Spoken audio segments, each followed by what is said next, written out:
It was a moment I'll never forget, standing there at the airport, trying to hold myself together. My heart pounded in my chest as my eyes scanned the bustling crowd. I had just finished the most difficult conversation of my life, a conversation that had shattered everything I thought I knew about my marriage. And then, as if fate had a wicked sense of humor, it happened. He kicked me, the same man who I had spent years with, the man who was supposed to protect me, the father of my children. He kicked me right there at the airport. What could possibly make a husband do something like this? Well, let me take you back to the beginning of the end. The last few months had been rough. I could feel the distance growing between us, like a thick, invisible wall slowly building, brick by brick. My husband, Chijioke, a well-respected businessman in Lagos, had become a stranger to me. He was always busy, always working late. And I was left alone at home, tending to the children, carrying the weight of everything on my shoulders. I tried to talk to him about it. I asked him if he still cared. I asked him if he was seeing someone else. Of course, he denied it. "You're just overthinking," he'd say with a laugh, as if my feelings didn't matter. But something inside me told me otherwise. I knew something was off. The truth hit me when I found a message on his phone. A message that shook me to my core. It was from his assistant, Nina. She had sent a photo of herself, dressed in nothing but a black lace bra and a seductive smile. The message read, "I can't wait to see you tonight, babe. We need to talk about the deal. I'll be at your place by 8 p.m. I froze. I didn't know whether to scream, cry, or collapse. This was the moment I realized my marriage had been a lie. The next few days were a blur. I didn't confront him immediately. I wasn't ready for the explosion that would follow. But deep down, I knew the truth couldn't stay hidden forever. And then came the day he pushed me too far. I had finally decided to go on a trip. I'd been working non-stop and needed to clear my head. There was a business deal I'd been working on for months, something I couldn't pass up, a $50 million deal with a major international company, a deal that could change everything for me. For us, I hadn't told Chijioke about the trip, because I knew how he'd react. He never liked when I took the spotlight, when I made moves without him. But this time, I was doing it for myself. The day of the flight, I packed my bags and got ready to head to the airport. My heart was racing. This was it. I was about to take control of my life. As I walked out of the door, I caught a glimpse of Chijioke, sitting on the couch with his laptop. He didn't look up. He didn't ask where I was going, didn't question anything. And yet, something inside me told me he knew. Maybe he had an inkling, but he said nothing. At the airport, the tension was unbearable. I had just checked in my bags when I felt a tap on my shoulder. It was Chijioke, standing there in his usual sharp suit, his face twisted with anger. "What do you think you're doing?" he snapped, grabbing my arm roughly. I froze. I hadn't expected him to show up. I certainly hadn't expected him to be angry. "I'm going on a business trip," I said, pulling away. His face twisted with disgust. "Business trip? You think I'm going to let you just leave like this?" Before I could react, he shoved me. The push sent me stumbling back, knocking into a nearby kiosk. The crowd around us gasped, but Chijioke wasn't done. He raised his foot and kicked me, right in front of everyone. The pain wasn't even the worst part. It was the humiliation, the complete and utter disgrace. This wasn't just a fight anymore. It was a betrayal in front of the whole world. I looked up at him, my heart breaking, my face burning with shame. And then he said it. "You think you're going to walk away from me? You're nothing without me. You'll never make it on your own." I couldn't believe my ears. My mind raced with disbelief. How had we gone from being partners, from building a life together, to this? But I wasn't going to let him break me. Couldn't. Not now. Not when I had everything to lose. The crowd stood in shock, but I gathered all my strength and stood tall. "You have no idea what I'm capable of," I said through gritted teeth. "I'm not your possession. I'm not your property. and you'll regret this." I could see the smug look on his face, the way he thought he had won. But deep inside, I knew this was just the beginning. I was done being the silent wife, the one who played by his rules, the one who let him control everything. I was about to take control of my own life, and Chijioke was about to find out just how far a woman pushed to her limits could go. Welcome to this channel. Thank you so much for your incredible support. Your likes, comments, and shares mean the world to us. Before we dive into today's heart-wrenching story, please subscribe to this channel, turn on the notification bell, and drop a comment below. Let us know where you're watching from. Are you tuning in from Lagos, New York, London, or somewhere else? We love connecting with our global family. I stood there, heart racing, breath shallow, as I watched Chijioke storm off. His words, still ringing in my ears, made me feel like I had just been hit by a freight train. But I wasn't going to crumble. Not in front of him. Not in front of anyone. I quickly composed myself, dusting off the hurt. I wasn't sure where this new sense of power was coming from, but something inside me told me I had to be stronger, smarter than I had ever been before. The airport seemed like a blur as I walked toward my gate, the constant buzzing of the overhead announcements mixing with the pounding of my heart. I didn't look back, not even once. When I boarded the flight to Nairobi, I felt a strange sense of relief. A new chapter was beginning, but I was also filled with dread. The $50 million deal was something I had worked on for months. I had earned this moment, but could I pull this off without everything else falling apart? The flight was long, but I managed to sleep for most of it, my mind racing with thoughts of what had just happened. Chijioke's face, the way he had kicked me, I couldn't escape it. I arrived in Nairobi late that evening, and the city's lively streets welcomed me with their bright lights and warm, fragrant air. I could almost feel the energy of this vibrant place coursing through me. The next morning, I was to meet with the potential investors, and nothing was going to stop me. I checked into the hotel and immediately called my assistant, Funk, to go over the final details for the presentation. We had worked tirelessly on this project, and I knew I couldn't afford any slip-ups. This deal could change everything. My career, my future. It wasn't just about the money. It was about proving to myself that I was more than just a wife. But just as I was about to step out for the meeting, I received a message that made my stomach drop. It was from Chijioke. "I know where you are. Don't think you can hide from me. I'll make sure you regret this, just like you've regretted everything else." My hands trembled as I held my phone. I tried to ignore it. I had to. I couldn't afford to be distracted. But Chijioke's words haunted me. The things he said, the things he did, they weren't just mistakes. They were deliberate. He had planned this. He had manipulated me. And now, with this deal looming over me, I had to wonder, had he always known about my work? Was he waiting for the moment to strike? The meeting went well. Too well. The investors were impressed, the numbers were in my favor, and everything seemed to be falling into place. We shook hands, exchanged pleasantries, and agreed to the deal that would make me a success in my own right. But as I left the meeting, a sinking feeling settled in my chest. I had done it. I had secured the $50 million deal. But what was the cost? My phone buzzed again, and this time it wasn't Chijioke. It was Nina. "We need to talk. It's urgent." I felt my blood run cold. What did she want now? I hadn't heard from her since I discovered the messages on Chijioke's phone. I quickly called her back.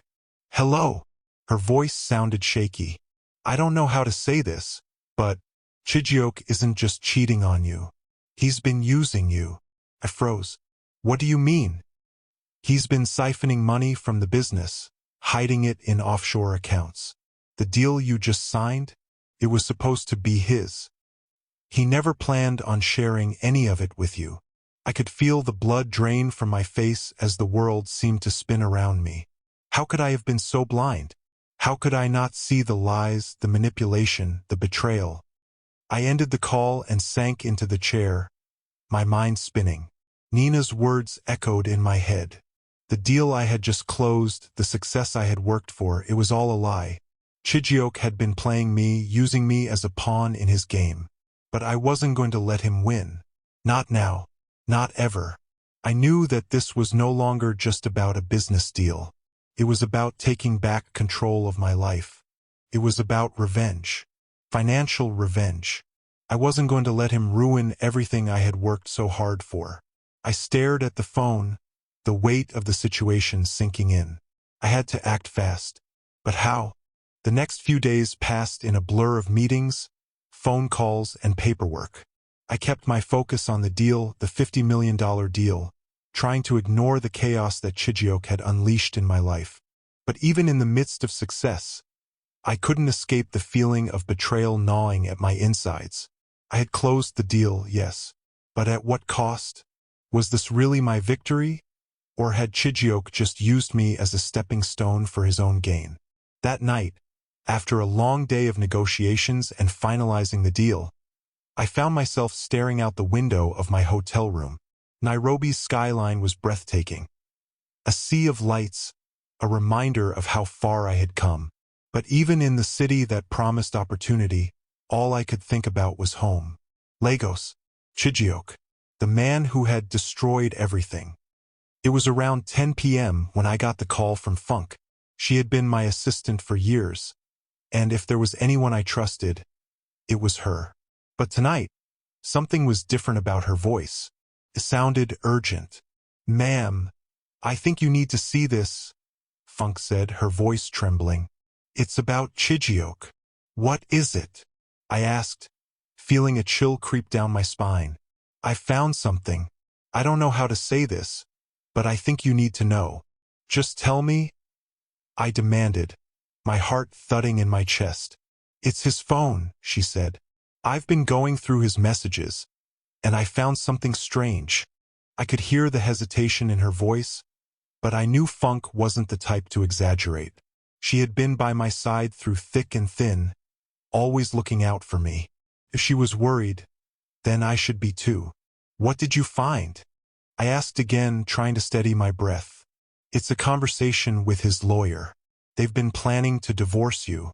He's already set things up." I felt my blood run cold. Divorce? After everything we had been through, everything we had built together? Was this how it was going to end? With him walking away unscathed while I was left to pick up the pieces? But there was more. "Chijioke isn't just planning to divorce you," Funk continued. "He's going to fight for everything. The business, the house, the kids. He's been preparing for this moment for a long time, and now that you've closed the deal, he's ready to take it all." I dropped the phone onto the bed, my head spinning. This couldn't be happening. How had I not seen this coming? Chijioke had been playing me this entire time. The business, the house, the family, it was all a game to him. And now he was going to take everything. Everything I had worked so hard for. I spent the rest of the night lying awake, staring at the ceiling, my thoughts racing. My mind was a storm of emotions. Betrayal, anger, confusion. But most of all, I felt broken. I thought about the family we had built, the years we had spent together, the love we once shared, and yet all of it had been a lie. Chijioke wasn't the man I thought he was. He was a man who had used me, manipulated me, and discarded me when I no longer served his purpose. I had been nothing more than a pawn in his game. But I wasn't going to let him win. Not now. Not ever. The next morning, I woke up with a new sense of purpose. I had everything I needed to fight back. The $50 million deal was just the beginning. It was my leverage, my ticket to freedom. Chijioke thought he could take everything from me, but he didn't know what he was up against. I wasn't going to play by his rules anymore. I was done being the dutiful wife, the one who followed orders and kept quiet. I was going to fight for my children, for my business, and for myself. But before I could act, I needed information. I needed to know everything about Chijioke's plans, about his lawyer, about what he was doing behind my back. I called Funk again. "I need everything you can find," I said. my voice low and determined. No matter what it takes, we're going to make sure he doesn't get away with this. Funk hesitated for a moment before replying. I'll do what I can, she said. But be careful. This isn't going to be easy. Chijioke's powerful, and he has connections. I know, I said, my voice steely. But I've come this far. I'm not stopping now. I hung up the phone, my heart pounding with anticipation. The game had changed. I wasn't just fighting for a deal anymore. I was fighting for my life. And this time, Chijioke was the one who would lose. The days that followed were filled with tension, each one dragging me closer to the inevitable confrontation. Couldn't sleep, couldn't eat.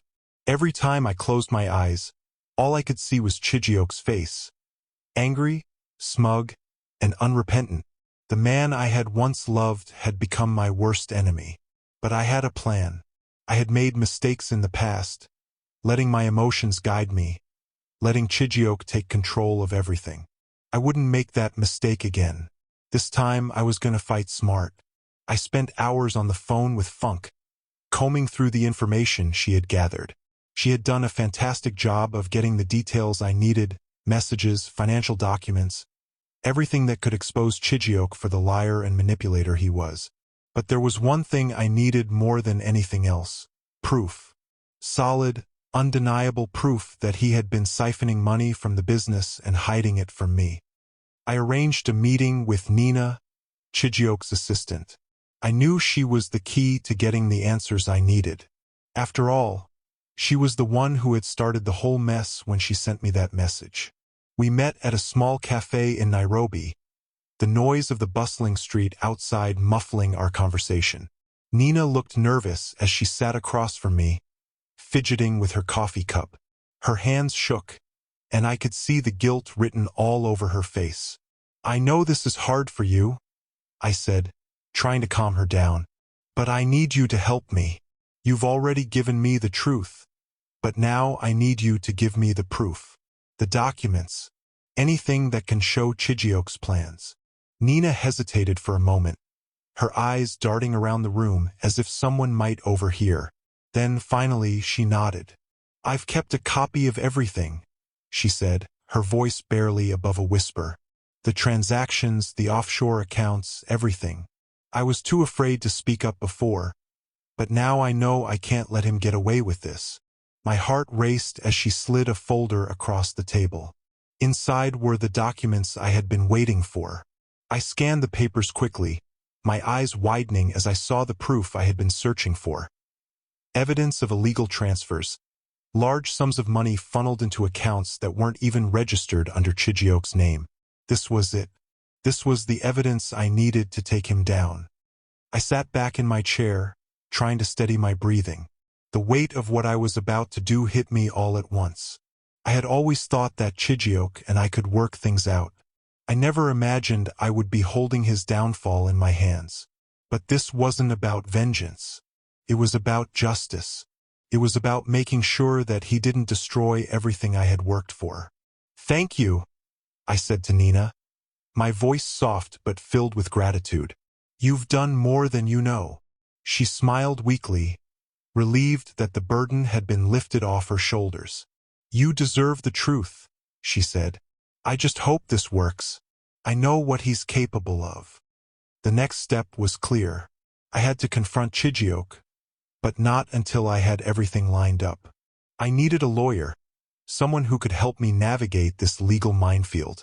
I reached out to a friend of mine, a top lawyer in Lagos, who had helped me with some minor legal issues in the past. I explained the situation, told him about the evidence I had gathered, and asked him for his advice. This is serious, Kemi, he said, his tone grave. Chijioke won't go down easily. He has connections, and he's not afraid to use them. You need to be prepared for a long battle. I'm ready, I said, my voice steady. I won't let him win. Not this time. I spent the next few days preparing, making sure everything was in place. I wanted to be as prepared as possible before I confronted Chijioke. I knew that he would try to manipulate me, try to twist the situation to his advantage. But I had the truth on my side. and that was more powerful than any lie he could tell. Finally, the day arrived. I called him, telling him that we needed to talk. He didn't question it, didn't ask why. He was so confident that I would back down, that I would continue to play the dutiful wife. But I wasn't that woman anymore. When he showed up at my apartment, I could see the surprise in his eyes. He wasn't expecting me to be so calm, so composed. He thought I would crumble just like I always had before. But not this time. "I know everything, Chijioke," I said, my voice cold and firm. "I know about the money. I know about the offshore accounts. And I know that you've been planning to divorce me and take everything from me." His face turned pale, the color draining from his skin. For the first time, I saw fear in his eyes. "I have proof," I continued, watching his every move. "And you're going to pay for everything you've done."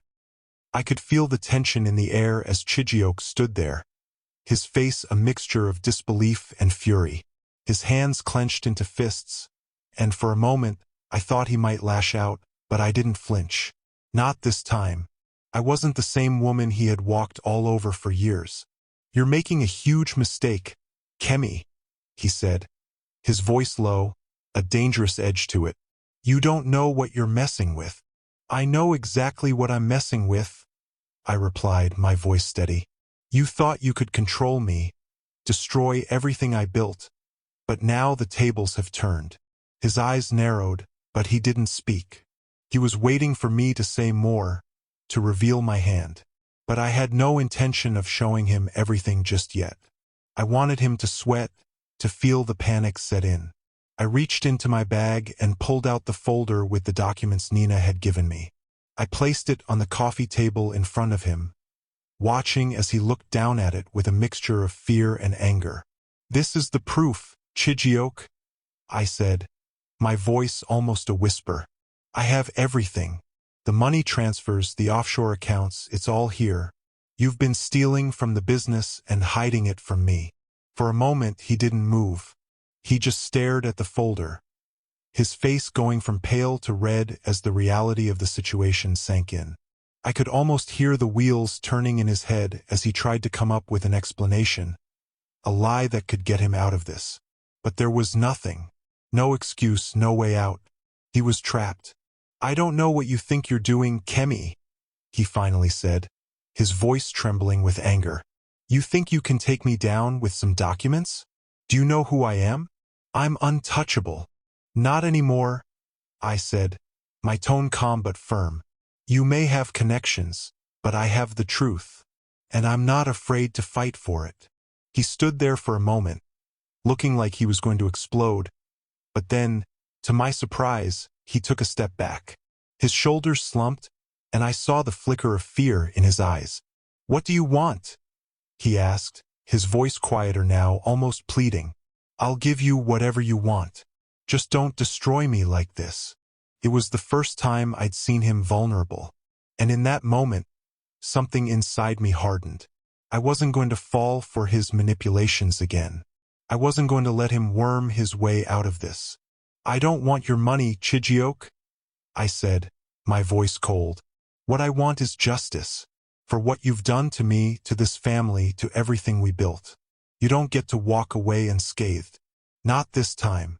He let out a bitter laugh, the kind of laugh that made my skin crawl.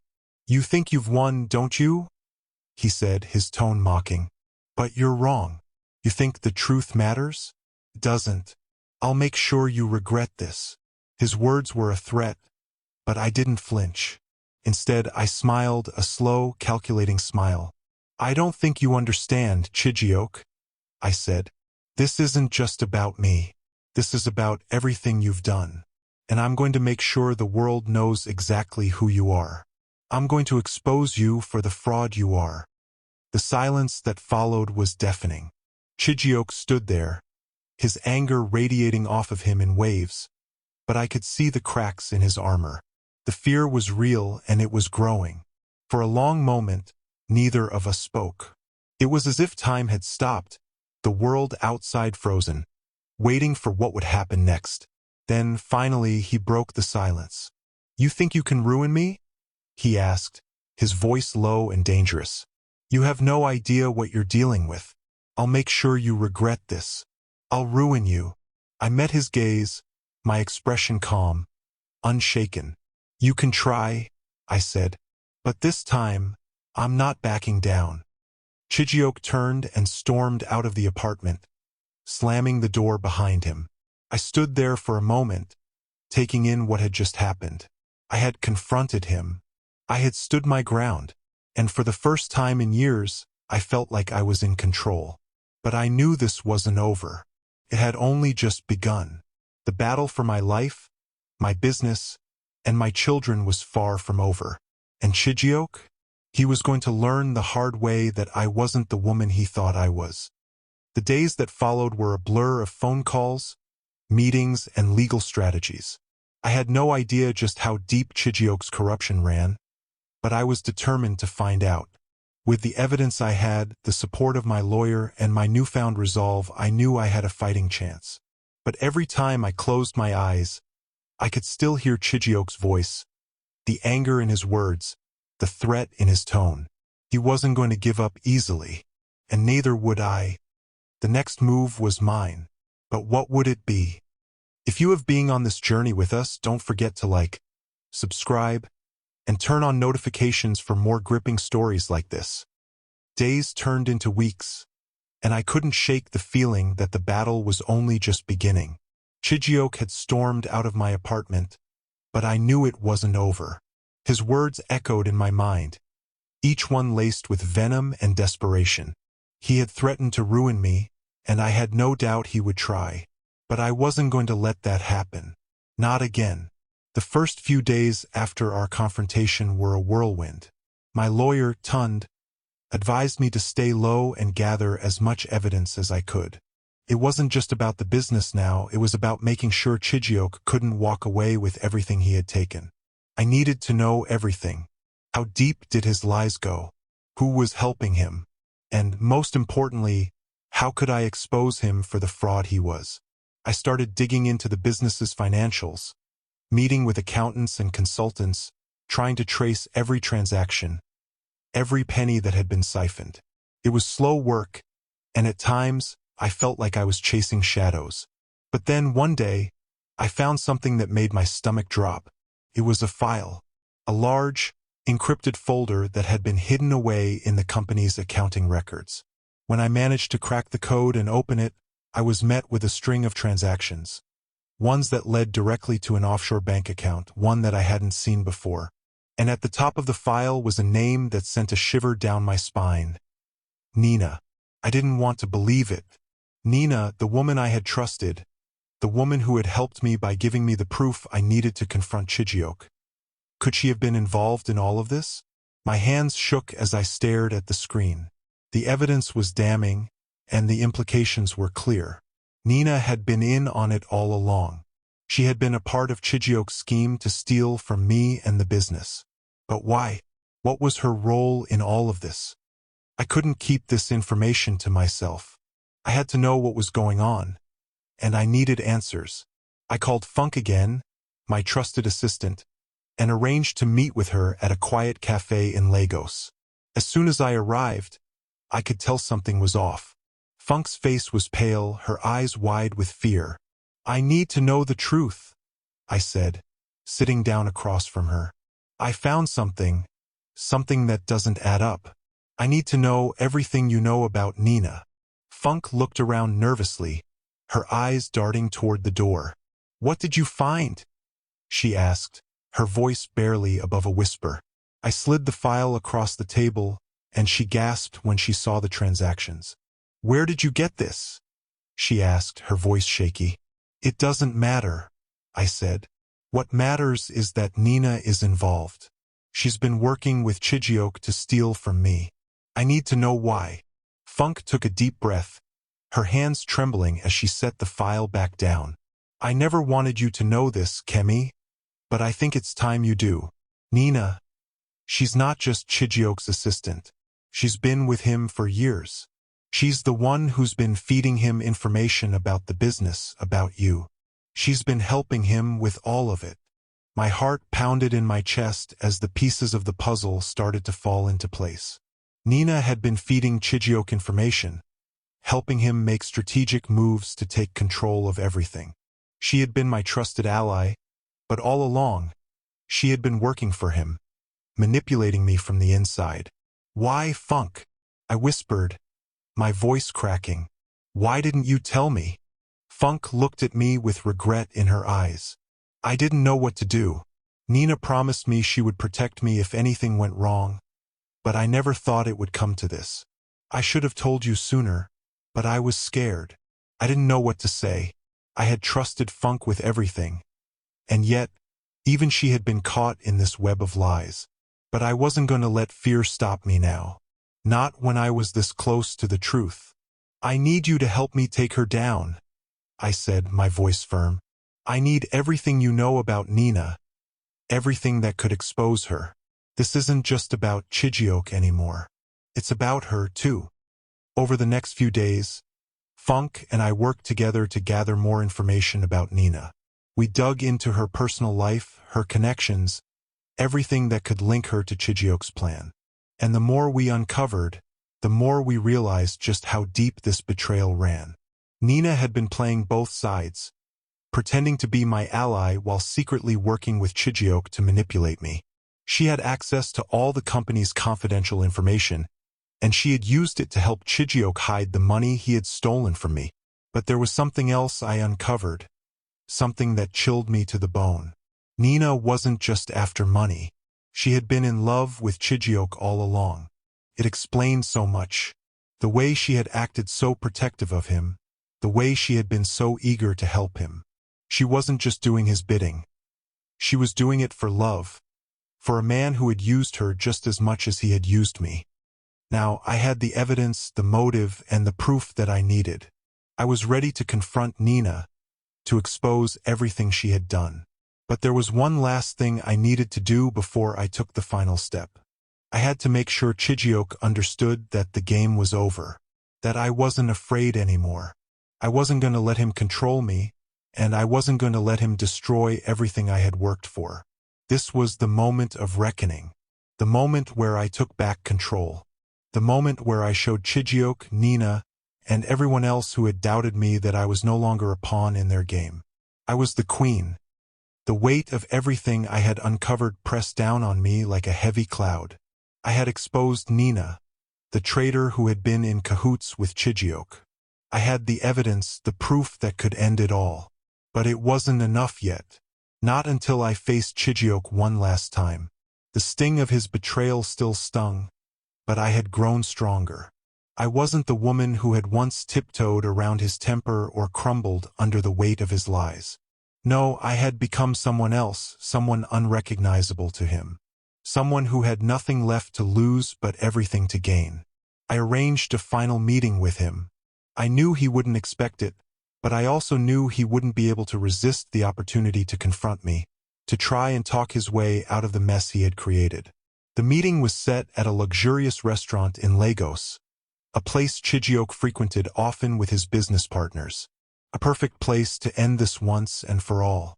As I walked into the restaurant, I was calm, perhaps too calm. I was wearing a simple yet elegant outfit, a long black dress that flowed around my body, showing confidence. I knew I wasn't just walking into a dinner, I was walking into the final round of a fight. When I saw Chijioke, my heart didn't race like it used to. There was no more fear, no more doubt. I was finally free of his control.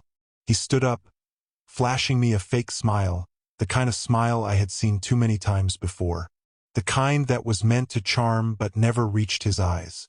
"You look different," he said, his eyes scanning me as if trying to read my mind. I didn't smile back. I didn't need to. "I'm not the same woman you left behind, Chijioke," I said calmly as I took my seat across from him. He chuckled, clearly dismissing my words. "You're still upset about what happened at the airport, aren't you? You should know that I was angry, and sometimes we do things when we're angry." I stared at him, unblinking. "It's not just the airport, Chijioke. It's everything.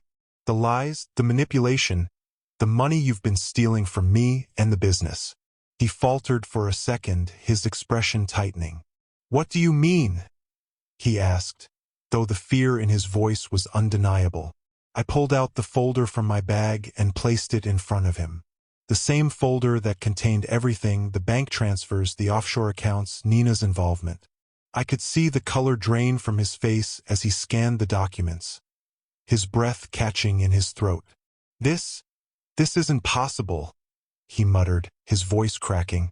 "It's all possible, Chijioke," I said, leaning forward, my voice low but unwavering. "You've been stealing from me, from this business, from everything we built together. And now you're going to pay for it." He shoved the folder aside, his hands shaking. "You don't know who you're dealing with. I have people who can make this all go away." I smiled coldly. "You've used people your whole life, Chijioke. But you're not going to get away with this. Not this time." The tension between us was thick, the air charged with anger and regret. But as I looked into his eyes, I knew there was no turning back. "I've already contacted the authorities," I continued, watching his eyes widen.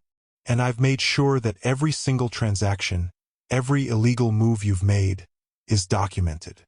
You think you can just walk away from all of this? Think again." For a moment he said nothing. He just stared at me, as if waiting for some kind of explanation. I could see the realization hit him, the realization that he had underestimated me, that he had taken me for granted for far too long. "You've ruined everything," he said, his voice shaking with rage. "You think you can just walk away with everything? You'll never get away with this." I leaned back in my chair, feeling a strange sense of calm wash over me. I had nothing to fear. He had no power over me anymore. "I don't want your money, Chijioke," I said softly. "I want you to face the consequences of your actions. I want the world to know who you really are." I could see the defeat in his eyes now, and it felt like sweet justice. The man who had once controlled everything was finally seeing the world crumble around him. "You'll never make it without me," he muttered, a last-ditch attempt at manipulation. "You're nothing without me." But I wasn't listening anymore. I was done with his lies, his manipulation, his threats. He had tried to destroy me, but in the end, I was the one who had won. The following days were a blur of legal battles, phone calls, and meetings. With the evidence I had, the authorities couldn't ignore what Chijioke had done. He tried to fight back, using every connection he had. But in the end, it didn't matter. The truth had come to light, and there was no escaping it. Chijioke was arrested for fraud, embezzlement, and conspiracy. His empire, built on lies and deceit, crumbled, and he lost everything he had tried to take from me.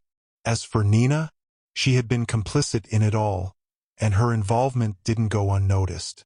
She faced her own legal repercussions, and the truth about her manipulations was exposed for everyone to see. I stood tall in the face of it all.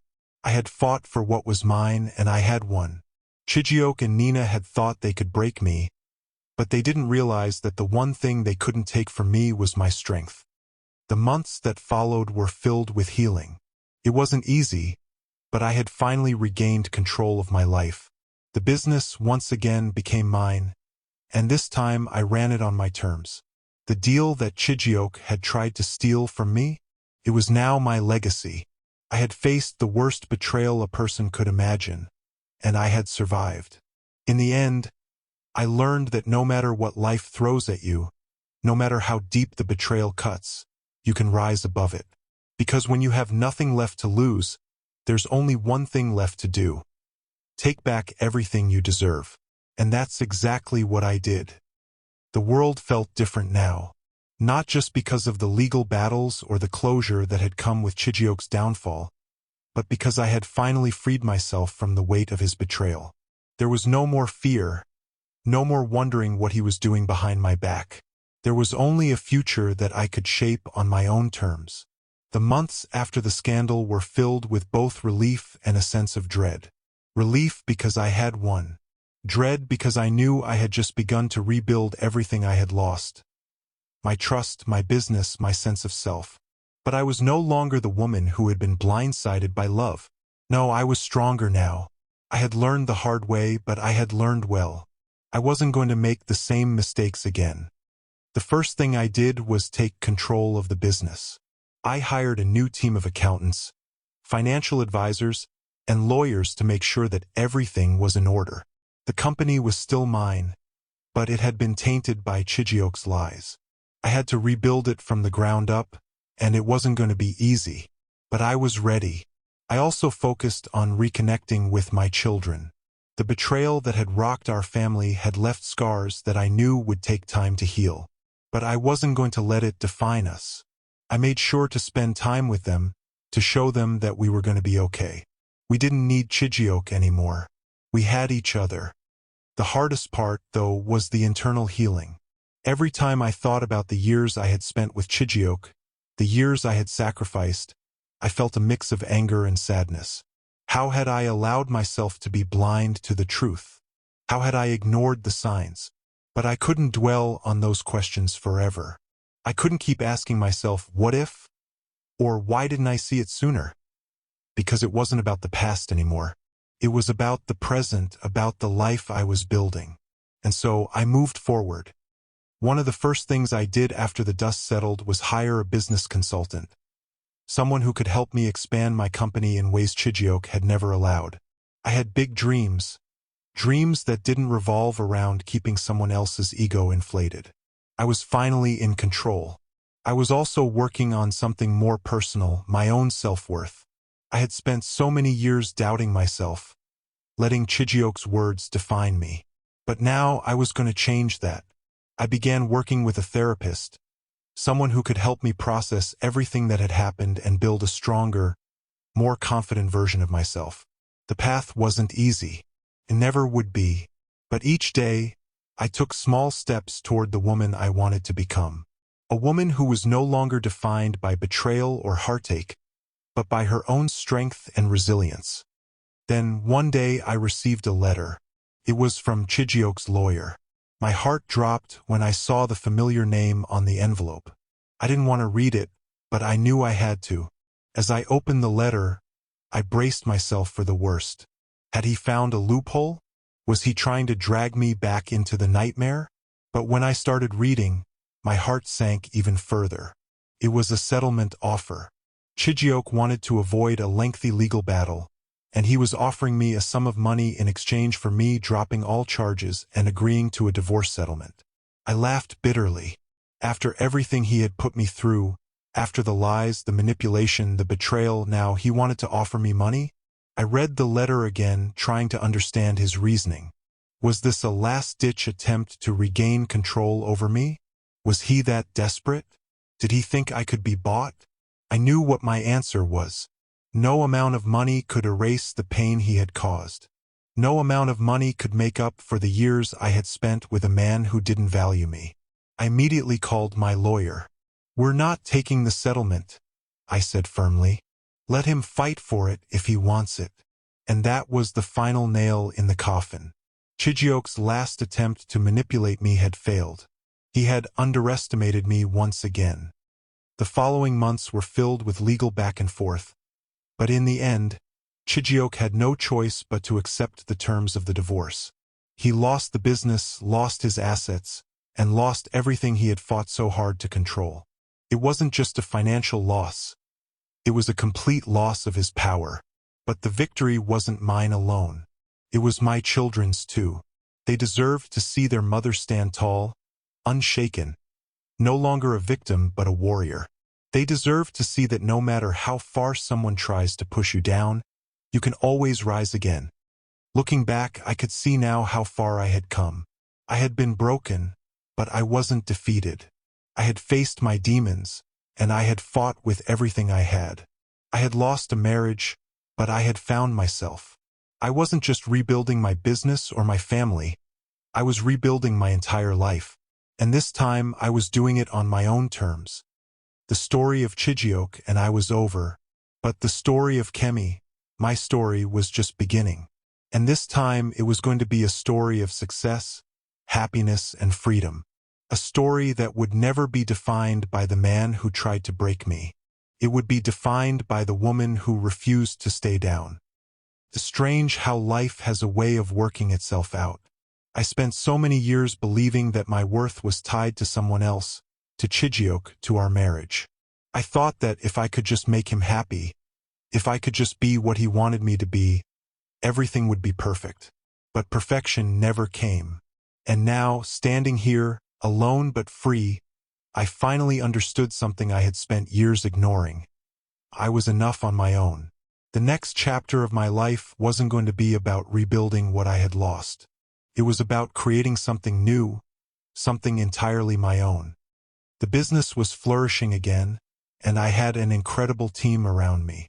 I worked harder than I ever had before, focusing not just on the numbers, but on building a legacy. Chijioke had always belittled my ideas, my contributions, but now I was the one calling the shots. And every decision I made was for me. I took some time to travel, just me and my kids. We went to Accra for a few weeks, exploring the city and reconnecting. It was therapeutic to walk through a new place with no fear of what might happen next. No anxiety about who I might run into. No guilt about taking time for myself. On one of the days, we took a boat ride out to the coast. As the boat swayed on the water, my daughter, Temilaliwa, sat beside me, her head resting against my shoulder. "Mom," she said softly, looking out at the horizon. "You're stronger than you think." I smiled and kissed the top of her head. I hadn't realized how much my kids had been watching me, how much they had been affected by everything that had happened. They had seen their mother in pain, but they had also seen me fight back, rise up. "Thank you, my love," I whispered. "I couldn't have done it without you." The divorce was final. Chijioke had no choice but to accept the terms, his connections failing him when the evidence was laid out too clearly.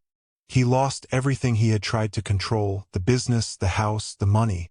But more importantly, he lost me. And I didn't regret a single thing. But there was a part of me that wished I could have had one final conversation with him. Not to plead for anything, not to ask for answers, but to finally get closure. I wanted to look him in the eyes and say, "I'm better without you. I always was." But that would have to remain a fantasy. I had learned that no amount of words could undo the damage he had caused. His actions spoke for themselves. I decided to go public with my story, not as a way to seek sympathy, but to show others that it's possible to rebuild after the worst betrayal. I wrote an op-ed, sharing my experience and what I had learned. I spoke about the importance of trusting yourself, of standing up for your own worth. It wasn't easy, but it felt right. The response was overwhelming. Women, men, families reached out to me, telling me how my story had inspired them. And that's when I realized this wasn't just about me anymore. This was about helping others find their own strength. I met someone new eventually. His name was Adewale. He was kind, patient, and unlike Chijioke, he didn't try to control me or define me. He accepted me as I was. And while I wasn't sure where the future would take us, I knew one thing for certain. I wasn't going to settle. Not for anyone. Not for anything. It was refreshing to be loved not for who someone else wanted me to be, but for who I truly was. But even more than that, it was empowering to realize that I didn't need anyone to complete me. I was whole on my own. The business expanded internationally, and I made sure to focus on giving back to the community. I started scholarships for young women in business, helping them build careers without the fear of being overshadowed by someone else. I also became an advocate for survivors of domestic abuse, using my platform to raise awareness and provide resources for those who had been silenced. Every day, I woke up with a renewed sense of purpose. My life wasn't perfect, but it was mine. I had taken the mess that Chijioke had created and turned it into something beautiful. I had taken my pain and turned it into power. I had learned that nothing, not betrayal, not loss, not even the darkest days, could take away the fire that lived within me. I had rebuilt my life from the ashes, and I was standing tall, stronger than ever before. And I knew one thing for sure. I wasn't done yet. This was just the beginning. It had been over a year since Chijioke's betrayal had turned my life upside down. But as I sat here now, in my office, overlooking the city skyline, I couldn't help but smile. The weight that once burdened my chest had lifted. The scars from the past had healed, leaving behind only strength and wisdom. I had not only survived, but I had thrived. The business was flourishing. I had expanded into new markets, and my reputation had been solidified as a savvy and resilient businesswoman. The empire Chijioke had tried to ruin was now mine to build and grow. I had hired the best team, created a new vision, and taken every lesson from the past to ensure that my future would be different, better.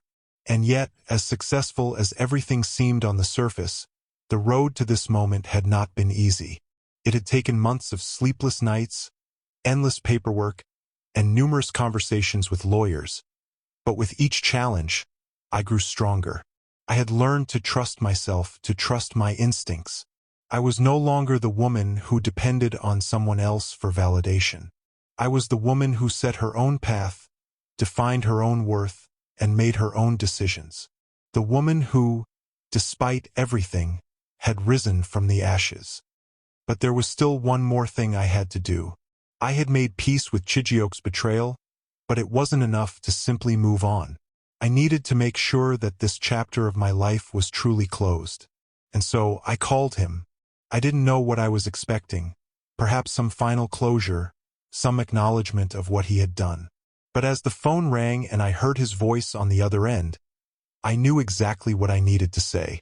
"Chijioke," I said, my voice calm and collected, but filled with the weight of everything I had been through. "This is it. This is the last time we'll ever speak. I've moved on. I've built something for myself, and I'm not looking back." There was a long pause on the other end of the line. I could hear the disbelief in his silence, the realization that I was no longer the woman he could control, the woman who would wait for him to decide her fate. "I know what you did," I continued, my voice unwavering, "and I'm done letting you have power over me. I've taken everything you threw at me and turned it into something stronger. And now, I'm free." The line was quiet again, and then I heard his voice, low and defeated. "You've really changed, haven't you?" "I have," I said simply. "I've become the woman I was always meant to be. The one you never saw." And with that, I hung up the phone. It felt liberating. A final, decisive action to sever the last ties to the man who had once held my world in his hands. In the months that followed, I kept my focus on the future. I didn't need to prove anything to anyone anymore. The business was growing, my children were thriving, and I was truly happy. I surrounded myself with people who valued me for who I was, not for what I could give them. As I sat in my office, reflecting on everything I had been through, I realized just how far I had come. I wasn't just rebuilding what I had lost. I was creating something new, and it was everything I had ever wanted. There were still challenges ahead, but I wasn't afraid of them. I knew that no matter what life threw at me, I had the strength to handle it. I had been tested in ways I never thought possible, but I had emerged stronger, more determined, and more at peace with myself than ever before. And with that peace came a new chapter, a chapter filled with hope, opportunity, and the certainty that my future was in my hands. I was no longer defined by Chijioke's lies or his betrayal. I was defined by my resilience, my strength, and my unwavering commitment to myself and my children. The journey hadn't been easy, but it had been worth it. I had faced my darkest fears, survived the most painful betrayal, and emerged victorious. I had taken control of my life, and there was no turning back. The world outside my office window seemed brighter than ever. Lagos was buzzing as usual, the chaotic hum of the city somehow grounding me. I was back to where I started, but it was different this time. Everything felt new. Every moment felt filled with purpose. But as I stared out at the bustling streets, I realized I had finally found something more precious than money, power, or success. Freedom. I had gained so much in the last year. My business, once on the verge of collapse under Chijioke's deceit, was thriving. I had rebuilt everything from the ground up, learning from every setback, every betrayal, and every painful moment. But the most important thing I had gained was the ability to stand on my own, without needing anyone to define my worth. The relief I felt in the quiet moments was unlike anything I had ever known. No more whispers of fear, no more guilt, no more wondering what Chijioke was doing behind my back or where his next move would be. I had peace, and in that peace, I found my strength. But it wasn't just about me anymore. My children had always been the reason I fought. I wanted to show them that no matter how tough life got, you could always rise again. I wanted them to see a mother who wasn't broken, who wasn't afraid, and who wasn't willing to settle for anything less than respect and love. I had learned to value myself, to trust my instincts, and to walk away from anything that didn't serve me. And now it was time to show them that same power. One afternoon, as I sat in the office, reviewing some expansion plans, I got a call from Funk. She had been with me through thick and thin, and her voice had become a comforting presence in my life. "Kemi, I've been thinking," she began, her voice hesitant. "You've come so far. You've built this empire, and you've survived the hardest part of your life. But what's next for you?" I smiled, feeling a warmth in my chest. Funk had always been my rock, and now she was seeing me in a way I had never seen myself before. "I don't know," I admitted, leaning back in my chair. "I guess I've been so focused on surviving that I never really thought about what comes after. I've rebuilt everything, but I don't think I've truly allowed myself to enjoy it yet." Funk chuckled. "Well, I think it's time you did. You deserve to." And so I did. I started taking moments for myself, moments that I had never allowed myself before. I spent weekends traveling, reconnecting with old friends, and rediscovering the parts of myself that I had lost while trying to please others. I explored new passions and hobbies, things that had always been on the back burner while I was trying to juggle the demands of family and business. I also took the time to focus on self-care, both physically and emotionally. I worked out, I meditated, I read. I immersed myself in things that brought me joy and fulfillment. I no longer had to prove anything to anyone. I was living for me, and it felt amazing. One day, as I sat in the park with Temalalyua, watching her chase after a butterfly, I realized how much I had missed in the past. I had been so wrapped up in the fight for survival that I had forgotten to appreciate the little things. The sound of my children's laughter, the joy of a quiet afternoon, the feeling of grass beneath my feet. For the first time in a long time, I allowed myself to just be, to breathe, to smile, to laugh, to savor the freedom I had worked so hard to earn. The final chapter of my journey had been written, but it wasn't the end. It was a new beginning, a beginning that was mine to shape however I wanted. I had faced my worst fears, fought through the pain, and walked away victorious. And now, with the future in my hands, I could only look forward to what was next. There was still work to be done, but for the first time in years I wasn't running on empty. I was running on love. Love for myself, love for my children, and a love for the life I was creating. I was free. I was whole. And that was all I needed. The city of Lagos was still alive, bustling with energy, just as it had been when I first started this journey. But for me, everything had changed. What once felt like a labyrinth of challenges now seemed like a place full of opportunities. I was no longer just a woman who had survived betrayal. I was a woman who had conquered it and come out the other side, stronger, wiser, and more determined than ever to build a life that was mine. One built on my own strength, not anyone else's expectations. I was sitting at my desk, overlooking the city, feeling a calm I had never known before. My business was thriving, yes, but there was more. My children were happy, secure, and growing up in a home filled with love and respect. And I was more than just a survivor of my past. I was a creator of my own future. I smiled as I looked out the window. It wasn't the view I had once imagined I'd have. It was better. This view represented my journey, my growth, and everything I had fought for. My lawyer had informed me that Chijioke's legal battles were finally over. He had nothing left. The empire he thought he could control was gone, and he had no one left to manipulate. But I didn't feel victorious. No, that wasn't it. I felt liberated. The power he once had over me had dissipated long ago, and I was finally free to live my life without the constant weight of his betrayal on my shoulders. The last time I had heard from him, there had been a brief exchange. His threats now meant nothing to me. He was a chapter in my life that had come to a close, and I was ready to turn the page. I took a step toward something new, legacy building. As a successful businesswoman, I knew it wasn't just about financial gain. I wanted to leave something behind that mattered, something that would make a difference long after I was gone. I had been through so much and I had emerged stronger, but I knew there were others like me.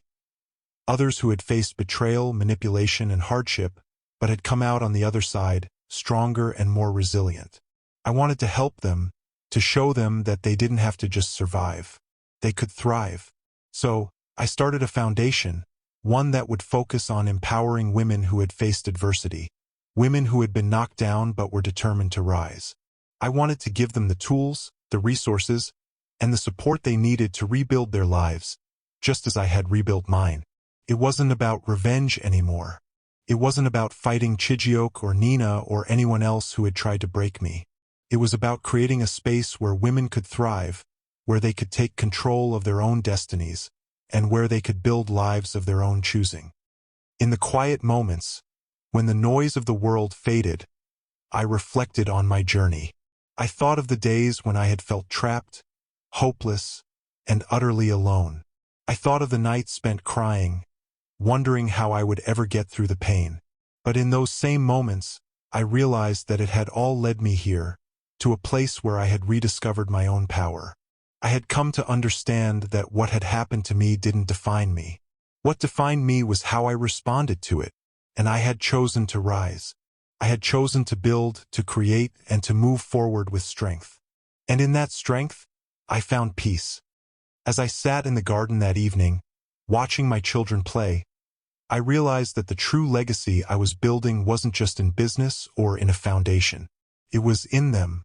My children were growing up with the knowledge that their mother was resilient, determined, and full of love. They would carry that knowledge with them throughout their lives, and one day, they would pass it on to their own children. I had done my part. I had not only rebuilt my life, but had laid the groundwork for future generations to thrive, not just survive.